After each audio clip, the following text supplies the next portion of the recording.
Boxing has always been one of my favorite sports. I used to watch a lot of boxing with my dad when I was younger. When it was this is before Ultimate Fighting, and we would watch it every Saturday afternoon on TV. One of my favorite boxers was Muhammad Ali. I'm going to read an essay about him. See what you think. So here we go. Cassius Clay, as Muhammad Ali was once known, was born in Louisville, Kentucky on January 17, 1942, a time when blacks were the servant class in Louisville. They held jobs such as tending the backstretch at Churchill Downs, the famous racetrack where the Kentucky Derby's held, and cleaning other people's homes. In Louisville, in the 1940s, the highest career goal that most black people could realistically set for their children was they was that they join the clergy or teach at an all black public school. Ali's father, Cassius Clay Sr., supported a wife and two sons by painting billboards and signs. Ali's mother, Adissa Clay, worked on occasion as a household domestic. I remember one time when Cassius was small, Mrs. Clay later recalled. We were downtown at 5 and 10 cent store. He wanted a drink of water, and they wouldn't give him one because of his color. That really affected him. He didn't like that at all, being a child and thirsty. He started crying. I said, "Come on, I'll take you someplace and get you some water." But it really hurt him. When Cassius Clay was 12 years old, he took up boxing under the tutelage of a Louisville policeman named Joe Martin. Clay advanced through the amateur ranks, won a gold medal at the age of 18 in the 1960 Olympics in Rome, and turned professional under the guidance of the Louisville Sponsoring Group, a syndicate comprised of 11 wealthy white men.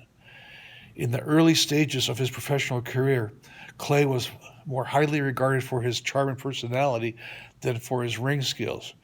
He told the world that he was the greatest, but then the brutal realities of boxing seems to indicate otherwise.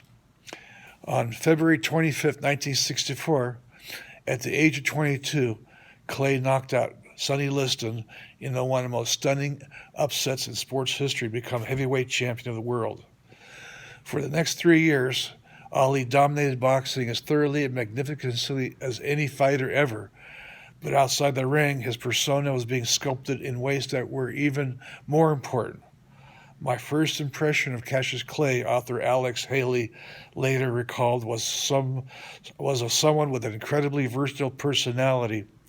You never quite knew where he was in psychic posture, but he had a belief in himself and convictions far stronger than anybody dreamed he would. As the 1960s grew more tumultuous, Ali became a lightning rod for dissent in America.